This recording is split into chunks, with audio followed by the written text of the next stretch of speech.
Hello friends, आप देख रहे हैं हेल्दी खाना। हेल्दी खाना में आज हम बनाने वाले चूड़े का लड्डू या फिर चूड़े का लाई भी इसे बोलते हैं,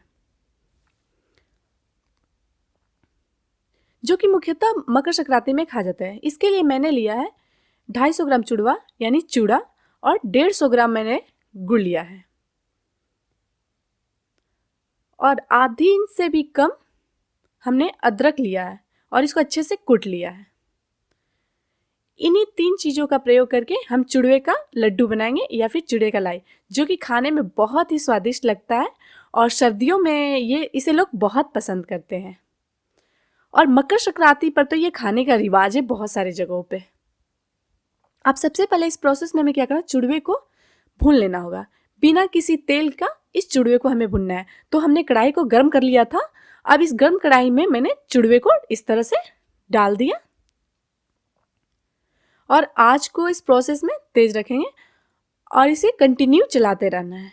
ये इस तरह से इसे 4 से 5 मिनट तक इसी तरह से चलाते रहेंगे तो ये कुड़कुड़ा हो जाएगा और ये अच्छे से भुन जाएगा। 4 से 5 मिनट के बाद इसके कलर भी चेंज होने लगेंगे और साथ ही साथ ये थोड़ा इसका साइज भी बड़ा हो जाएगा, यानी ये फूल जाएगा। तो अभी इसे हम कंटिन्यू इस तरह से चलाते हुए पकाते हैं।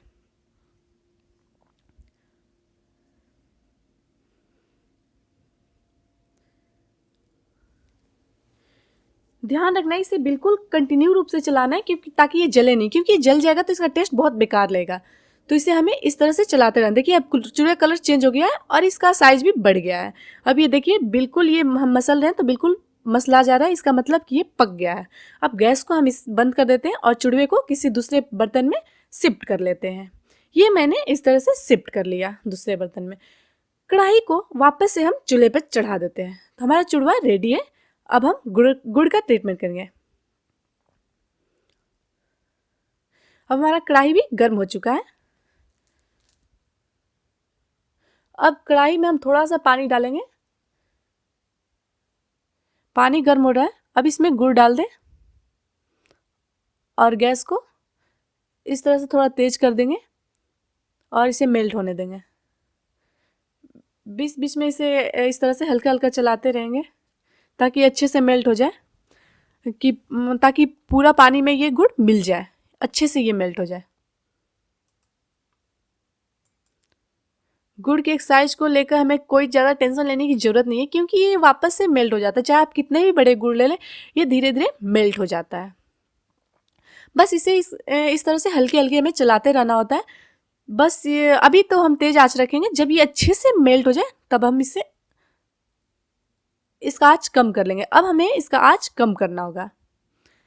अब मैंने इसका आँच कम कर लिया और इसे कंटिन्यू रूप से अब चलाना है, नहीं तो ये जल जाएगा। जब जल जाएगा तो इसका टेस्ट बहुत ही बेकार लगेगा। तो अब हमें इसे कंटिन्यू चलाना है।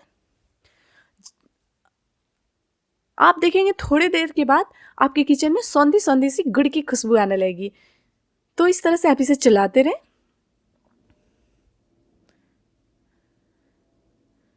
कम आंच पे आपको इसी तरह से चलाते रहना है।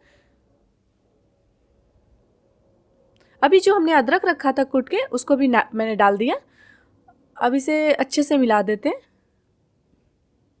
अब इसे चलाते हुए हमें गुड़ को पकाना है। थोड़ी देर बाद आप देखेंगे गुड़ का कलर भी चेंज हो जाएगा। देखिए इस तरह से हमारा गुड़ का कलर चेंज हो गया है। अभी फिर भी हमें इसे थोड़ी देर तक और पकाना है। इस तरह से हमें चलाते हुए पकाना है। ध्यान रखिए इसे बिल्कुल भी नहीं छोड़ना है, क्योंकि ये जल जाएगा तो इसका टेस्ट बहुत बेकार लगेगा। देखिए कलर गुड़ का कितना अच्छा कलर निखर के आया है।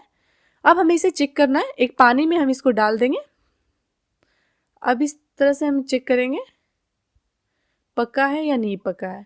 तो इसके लिए हमें क्या करना है, इस तरह से चेक करना है। इसमें अगर तार बन रहा है इस तरह से तो ये पक गया है गुड़। तो अब हम इस तरह से चला के और गैस को ऑफ कर देते हैं, बंद कर देते हैं। अब मैंने गैस को बंद कर दिया है। अब इसमें चूड़वे को मैं इस तरह से डाल देती हूँ। हाँ, मैंने इस तरह से चूड़वे को डाल दिया। अब इसको अच्छे से मिला देती हूँ। हमें अच्छे से इसे मिलाना है ताकि गुड़ और चूड़ा एक साथ मिल जाए, बिल्कुल अच्छे से मिक्स हो जाए। तो इस तरह से मैं अब इसे मिला लेती हूँ। अब मैंने गुड़ और चूड़े को मिला लिया। अब थोड़ा सा पानी में अपने हाथ को भिंगा लेंगे। अब थोड़े थोड़े इसको चूड़वे को लेकर इसका लड्डू बनाते जाएंगे। अगर आपको बड़ा साइज चाहिए तो बड़ा साइज का लड्डू बना सकते हैं, अगर छोटे साइज का लड्डू पसंद है तो छोटे साइज का, या फिर इसे लाई भी बोल सकते हैं। तो इस तरह से मुझे थोड़े मतलब बड़े लड्डू पसंद है, इसलिए थोड़े मैं बड़े बना रही हूँ। एक मैंने छोटा बना दिया, अब मैं बड़े लड्डू बना रही हूँ।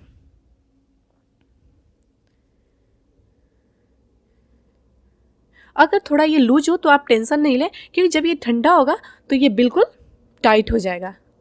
तो इस तरह से हमारे देखिए अभी तक 3 लड्डू बन चुके हैं। अभी मैं फटाफट से सारे लड्डू बना लेती हूँ। हाँ, याद रखिए ये ठंडा होने के बाद इसका लड्डू आप नहीं बना सकते, क्योंकि ठंडा होने के बाद अगर आप लड्डू बनाएंगे तो बन नहीं पाएगा, वो बिल्कुल चिपक जाएगा।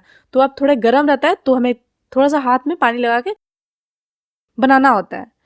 अब ये हमारे इस तरह से लड्डू बन के तैयार है। बहुत ही प्यारे लड्डू बने हैं। मुझे तो इन लड्डुओं को देखकर मेरे मुंह में पानी आ रहा है, मुझे मन कर रहा है फटाफट से अब भी खा लूँ।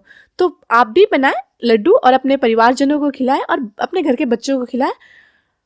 वीडियो देखने के लिए आप सबका बहुत बहुत धन्यवाद।